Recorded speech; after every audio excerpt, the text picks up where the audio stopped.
Michel Debout, bonjour. Bonjour. Professeur émérite de médecine, vous êtes psychiatre, vous êtes aussi légiste, vous êtes expert juridique auprès des tribunaux. Je me souviens que vous aviez fait l'expertise de l'abbé Prénat avant son procès, je crois, au tribunal de Lyon. Oui. Vous êtes l'auteur de nombreux ouvrages. Je peux vous demander quel est le titre du dernier? C'est l'art du rendez-vous. Voilà.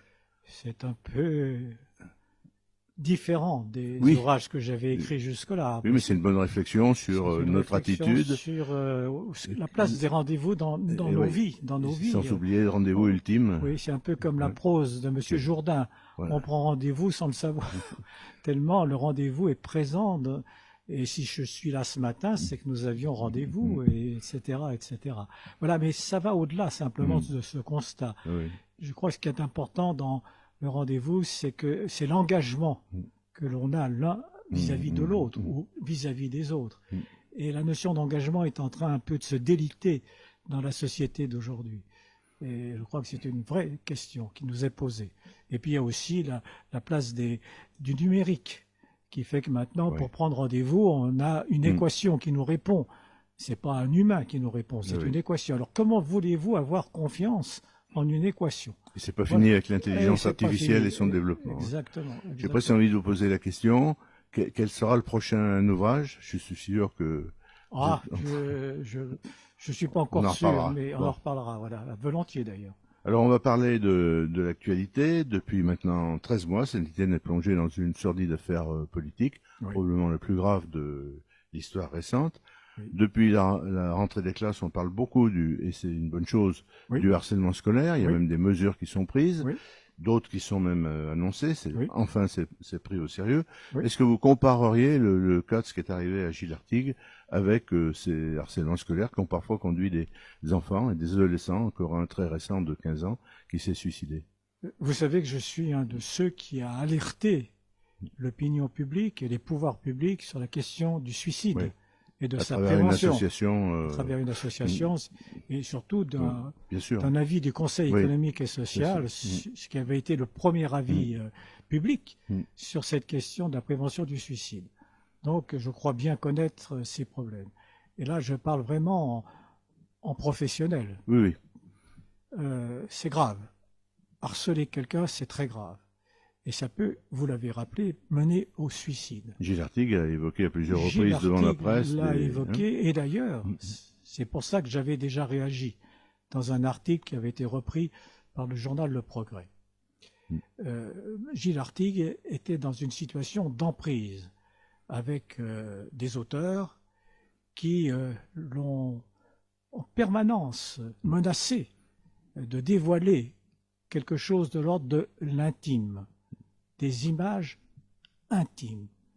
Or, je crois qu'il faut comprendre que dans la société d'aujourd'hui, l'intimité peut être dévoilée parce que nous sommes entourés de possibilités par les téléphones, qui sont aussi des appareils photo, par des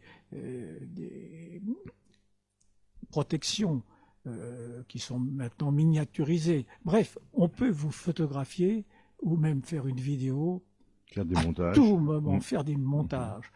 Et s'il n'y a pas une règle absolue qui interdit la prise illicite de photos ou de vidéos intimes et qui interdit la diffusion de telles vidéos, alors je crois qu'on risque de rentrer dans une société assez invivable. Il faut faire la différence entre la vie publique, la vie privée et la vie intime. Vie privée et vie publique, maintenant, ça reste assez confus, notamment pour les personnes publiques. Mais pour tout le monde, y compris les personnes publiques, il faut qu'il y ait un respect absolu de la vie intime. Et je pense même qu'il faudrait criminaliser l'usage, alors que c'est actuellement simplement un délit, il faudrait le criminaliser parce que je crois qu'il faut qu'on parle de viol de l'intimité. Chacun peut comprendre ce que ça représente, un tel viol. Et si je dis viol, c'est pour montrer la gravité de cette situation. L'intéressé a d'ailleurs employé le terme de viol de sa vie privée. Tout à fait. C'est allé jusqu'à l'interdiction. L'interdiction, par exemple, il y a quelques un peu plus d'un an maintenant, de se présenter à des élections législatives. Il n'avait plus de libre choix de son avenir politique. Exactement. Mais au-delà, c'est sa vie personnelle, sa vie d'époux, sa vie de père. C'est-à-dire que non seulement lui-même a été victime, mais son épouse, ses enfants jeunes. C'est-à-dire que c'est pas seulement une personne, c'est la vie d'une famille, peut-être même aussi un retentissement sur ses amis. Donc voilà, je crois que c'est extrêmement grave. Alors par rapport à ça, M. Perdriau est mis en examen. Alors, et il plaide pour la présomption d'innocence en permanence, comme le garde des Sceaux, comme l'ancien président de la République, M. Sarkozy. Ce qu'il y a d'extraordinaire, c'est que... C'est classique. C'est classique, mais surtout, on ne parle plus de mise en examen. Est-ce que vous avez été mis en examen? Je ne le crois pas. Non. Je n'ai jamais été mis en examen. Je suis sûr que parmi tous ceux qui vont nous écouter ou nous regarder, combien ont été mis en examen? Très très peu. La mise en examen est un acte grave, qui n'est pas pris par le procureur de la République ou par la police, contrairement à ce qu'on pense des fois, par un juge indépendant. Et non seulement c'est lui qui met en examen, mais ensuite vous avez un second juge qui va décider si vous pouvez rester en liberté ou si vous devez subir de la détention provisoire. Et d'ailleurs, ils sont payés des cautions, les 4 protagonistes, dont celui dont on parle. Il a payé des cautions, c'est-à-dire qu'en fait, s'il n'avait pas payé la caution, il se serait retrouvé en prison. Alors voilà la réalité de ce que l'on reproche au maire aujourd'hui de Saint-Étienne, la 13e ville de France. Et cette mise en examen n'est pas liée à, par exemple, une prise illégale d'intérêt. Souvent, les élus... Un détournement de fonds. Encore que... Oui, c'est pas rien quand même. C'est pas rien. Mais là, quand il y a détournement de fonds, c'est de l'argent public. J'allais dire, il n'y a pas mort d'homme, mais ce qui est rapproché à M. Perdriau, il pourrait y avoir mort d'homme. C'est ça la gravité. Et je pense que tous les Stéphanois, les Stéphanoises, qui sont des gens honnêtes, qui savent ce que c'est que s'engager dans la vie, ce que c'est que travailler, ce que c'est que l'honnêteté, ce que c'est que le respect, eh bien, ils ne peuvent pas accepter que le maire, celui qui se considère toujours comme le maire de leur ville, puisse être mis en examen pour de tels faits. Il y a un terme qui a été totalement oublié et que certains politiques rappellent, c'est le mot éthique. L'éthique doit aussi prévaloir dans la vie politique.